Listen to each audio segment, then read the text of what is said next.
नमस्कार, स्वागत है आप सबका राजनीति के इस अखाड़े में। मेरा नाम है अजय सितिया।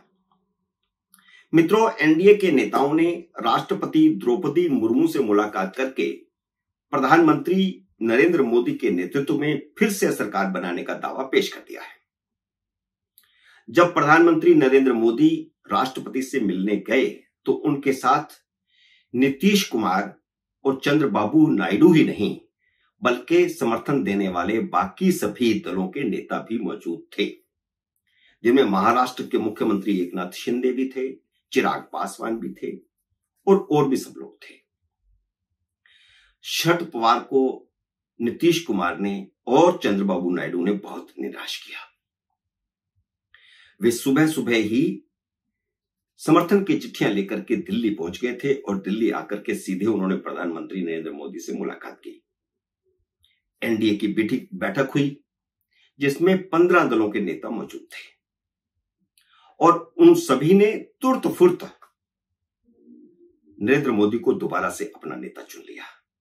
बैठक में कुल 21 नेता थे, 15 दलों के नेता थे, जेडीयू के ज्यादा नेता थे और इसके अलावा भारतीय जनता पार्टी के भी शीर्ष नेतृत्व वहां मौजूद था, जिसमें अमित शाह भी थे, राजनाथ सिंह भी थे, जेपी नड्डा भी थे। बाद में शरद पवार बोले कि मैंने तो नीतीश कुमार और चंद्रबाबू नायडू से कोई बात ही नहीं की थी। सच्चाई यह है कि सोनिया गांधी ने शरद पवार से कहा था कि नायडू और नीतीश कुमार से वे बात करें और शरद पवार ने बाकायदा इन दोनों से बात की थी और यह खबर किसी और ने नहीं, कांग्रेस ने ही लीक की थी। कांग्रेस के सूत्रों से ही यह खबर बाहर आई थी, जो बाकायदा उन वेबसाइट पर पहले छपी जो कांग्रेस के नजदीक मानी जाती हैं और उन टीवी चैनलों में भी पहले आई जो कांग्रेस के नजदीक माने जाते हैं। उसके बाद यह पूरे देश में खबर फैली। करीब करीब एक दिन पूरा बीत गया जब इस खबर का खंडन नहीं किया, जब तक चंद्रबाबू नायडू और नीतीश कुमार ने खुद मीडिया के सामने आकर के यह नहीं कहा कि वे दोनों 100% नरेंद्र मोदी के साथ हैं। तब तक न कांग्रेस ने खंडन किया था, न शरद पवार ने खंडन किया था।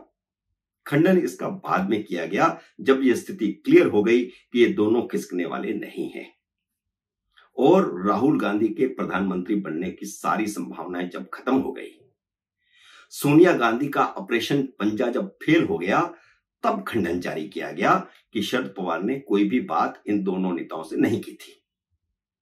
इसे कहते हैं नाच न जाने आंगन टेढ़ा। चंद्रबाबू नायडू और नीतीश कुमार तो एनडीए की मीटिंग में पहुंच गए, पर उधर खेल हो गया है। उद्धव ठाकरे इंडिया अलायंस की मीटिंग में नहीं पहुंचे। खेल अब महाराष्ट्र में हो रहा है। उद्धव ठाकरे ने अपने 2 लघुओं भगुओं को भेज दिया। उद्धव ठाकरे ने राहुल सोनिया को वैसा भाव नहीं दिया जैसा चंद्रबाबू नायडू और नीतीश कुमार ने नरेंद्र मोदी को दिया है। यानी उद्धव ठाकरे ने इंडिया अलायंस से दूरी बनाकर खिड़की खोल ली है। जैसे ही नीतीश और नायडू के पलटी मारने की अफवाहें ठंडी पड़ी, दिल्ली की राजनीतिक मंडी में उद्धव ठाकरे को एनडीए में लाने की चर्चाएं शुरू हो गई हैं, क्योंकि महाराष्ट्र विधानसभा के चुनाव अब दूर नहीं है। भारतीय जनता पार्टी का अब सारा फोकस महाराष्ट्र पर होगा।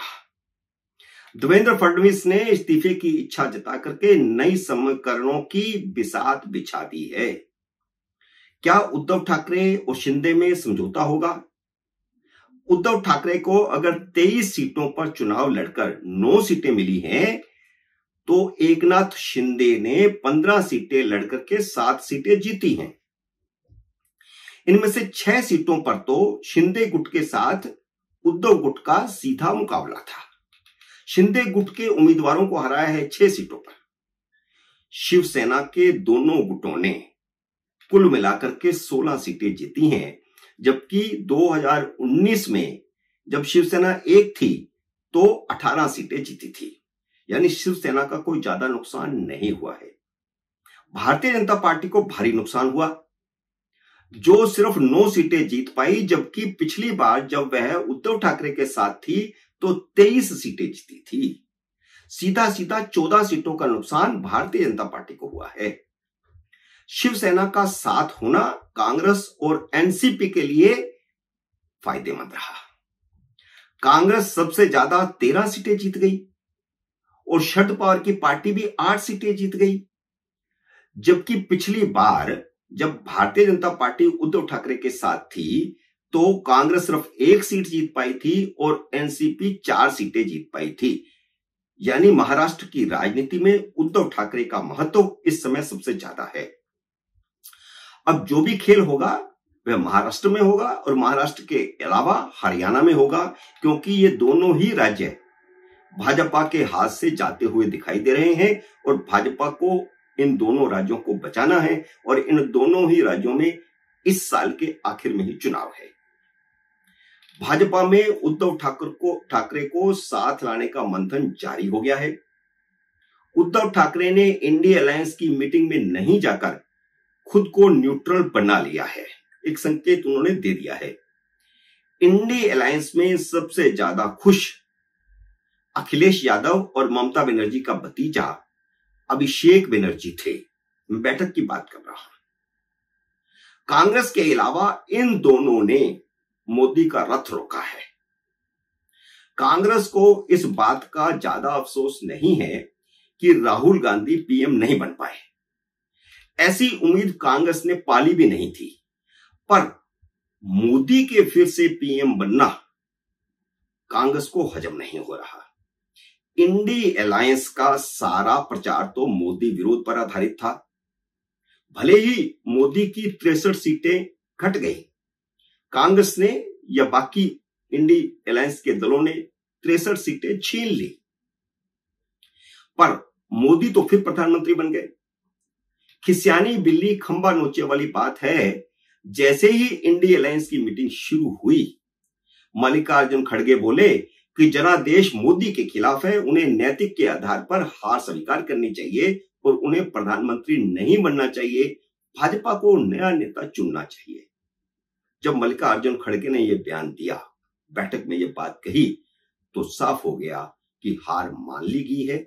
शरद पवार के सारे प्रयास फेल हो गए हैं, ऑपरेशन पंजाब फेल हो चुका है। यह तो लेकिन एनडीए को तय करना है कि उसका नेता कौन होगा। न तो यह कांग्रेस तय कर सकती है, न इंडिया अलायंस तय कर सकता है कि भले ही भाजपा की सीटें घटी हैं, लेकिन जनादेश तो एनडीए को मिला है। इस बार भारतीय जनता पार्टी के हाथ में भी नहीं था नेता चुनना।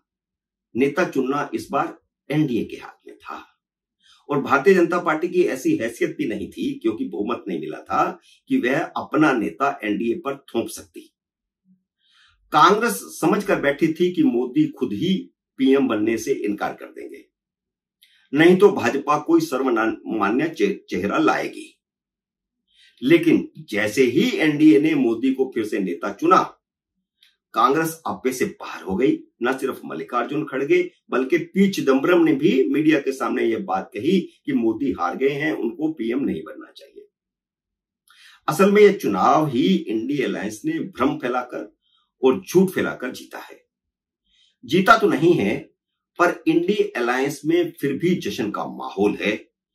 एनडीए की तीसरी बार सरकार बन रही है, फिर भी वैसी खुशी किसी के चेहरे पर नहीं दिख रही जैसी 2019 में थी।